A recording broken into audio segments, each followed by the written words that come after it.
বিদায় হজের মর্মবাণী।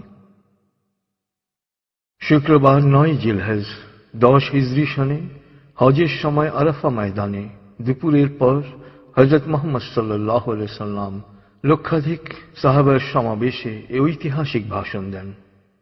হামদ ও সালার পর তিনি বলেন, হে মানুষ, তোমরা আমার কথা শোনো। এরপর এই স্থানে তোমাদের সাথে আর একত্রিত হতে পারবো কিনা জানি না।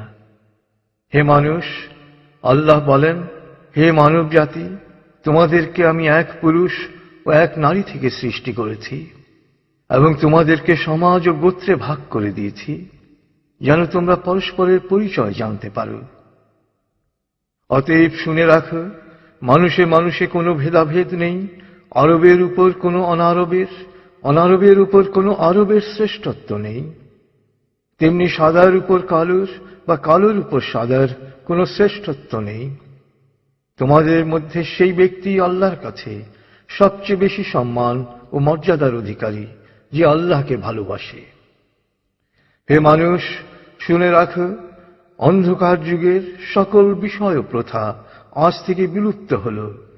জাহেলি যুগের রক্তের দাবিও রহিত করা হল। হে মানুষ, শুনে রাখো, অপরাধের দায়িত্ব কেবল অপরাধীর উপরই বর্তায়। পিতা তার পুত্রের জন্যে আর পুত্র তার পিতার অপরাধের জন্যে দায়ী নয়। হে মানুষ, তোমাদের রক্ত, তোমাদের সম্মান, তোমাদের সম্পদ পরস্পরের জন্যে চিরস্থায়ীভাবে হারাম অর্থাৎ পবিত্র ও নিরাপদ করা হল। যেমন আজকের এই দিন, আজকের এই মাস, এই শহর সকলের জন্যে পবিত্র ও নিরাপদ। হে মানুষ, তোমরা ঈর্ষা ও হিংসা বিদ্বেষ থেকে দূরে থাকবে। ঈর্ষা ও হিংসা মানুষের সকল সদ্গুণকে ধ্বংস করে। হে মানুষ, নারীদের সম্পর্কে আমি তোমাদের সতর্ক করে দিচ্ছি। তাদের সাথে নিষ্ঠুর আচরণ করো না। তাদের উপর যেমন তোমাদের অধিকার রয়েছে, তেমনি তোমাদের উপর তাদেরও অধিকার রয়েছে। সুতরাং তাদের কল্যাণের দিকে সবসময় খেয়াল রেখো। হে মানুষ, অধীনস্থদের সম্পর্কে সতর্ক হও। তোমরা নিজেরা যা খাবে তাদেরও তা খাওয়াবে, নিজেরা যা পরবে তাদেরও তা পরাবে। শ্রমিকের শরীরের ঘাম শুকানোর আগেই তার মজুরি পরিশোধ করবে। হে মানুষ, বিশ্বাসী সেই ব্যক্তি যার হাত ও মুখ থেকে অন্যের সম্মান, ধন ও প্রাণ নিরাপদ। সে নিজের জন্য যা পছন্দ করে অন্যের জন্য তাই পছন্দ করে। হে মানুষ, বিশ্বাসীরা পরস্পরের ভাই। সাবধান, তোমরা একজন আরেকজনকে হত্যা করার মতো কুফরি কাজে লিপ্ত হও না। হে মানুষ, শুনে রাখো, আজ হতে বংশগত শ্রেষ্ঠত্ব বা কৌলীন্য প্রথা বিলুপ্ত করা হল। কুলীন বা শ্রেষ্ঠ সেই যে বিশ্বাসী ও মানুষের উপকার করে। হে মানুষ, ঋণ অবশ্যই ফেরত দিতে হবে। বিশ্বস্ততার সাথে প্রত্যেকের আমানত রক্ষা করতে হবে। কারো সম্পত্তি সে যদি স্বেচ্ছায় না দেয় তবে তা অপর কারো জন্যে হালাল নয়। তোমরা কেউ দুর্বলের উপর অবিচার করো না। হে মানুষ, জ্ঞানীর কলমের কালি শহীদের রক্তের চেয়েও মূল্যবান। জ্ঞান অর্জন প্রত্যেক নরনারীর জন্য ফরজ, কারণ জ্ঞান মানুষকে সঠিক পথ দেখায়। জ্ঞান অর্জনের জন্য প্রয়োজনে তোমরা চীনে যাও। হে মানুষ, তোমরা তোমাদের প্রভুর ইবাদত করবে, নামাজ কায়েম করবে, যাকাত আদায় করবে, রোজা রাখবে, হজ করবে আর সংঘবদ্ধভাবে নেতাকে অনুসরণ করবে। তাহলেই তোমরা জান্নাতে দাখিল হতে পারবে।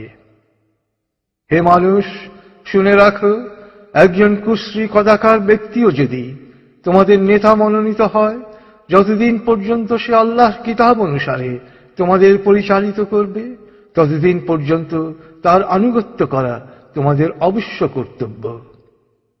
হে মানুষ, শুনে রাখো, আমার পর আর কোনো নবী নেই।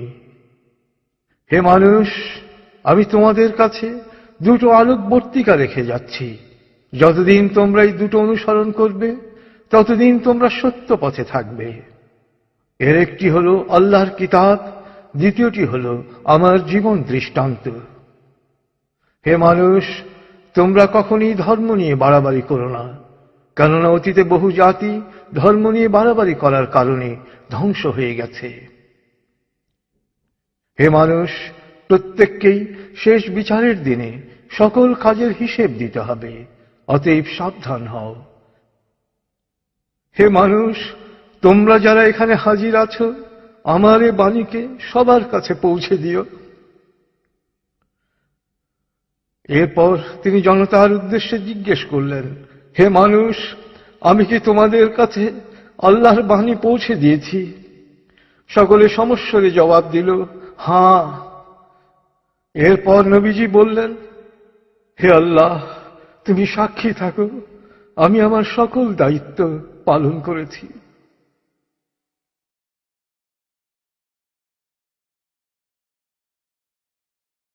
রাসূলুল্লাহ সাল্লাল্লাহু আলাইহি সাল্লামের উম্মত হিসেবে আমাদেরও দায়িত্ব তার এই শেষ বাণী সবার কাছে পৌঁছে দেয়া। আল্লাহ আমাদের সবাইকে এই দায়িত্ব পালন করার তৌফিক দান করুন। আমিন।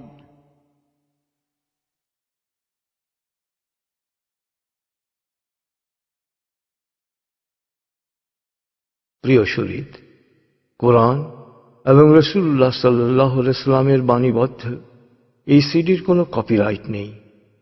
সিডিটি কিনে বা কপি করে যত খুশি বিতরণ করতে পারেন, শেয়ার করতে পারেন ইন্টারনেটে, ইমেইলে অ্যাটাচ করে পাঠাতে পারেন বন্ধু বান্ধব ও পরিচিতদের কাছে। আন্তরিকতার সাথে যত বেশি সংখ্যায় সম্ভব এটি বিতরণ করুন। নবীজির অনুসারী হিসেবে আপনিও তখন বলতে পারবেন, হে আল্লাহ, আমিও আমার দায়িত্ব পালন করেছি। যে কোনো তথ্যের জন্য ভিজিট করুন www.quantummethod.org.bd। ফোন 880293414441।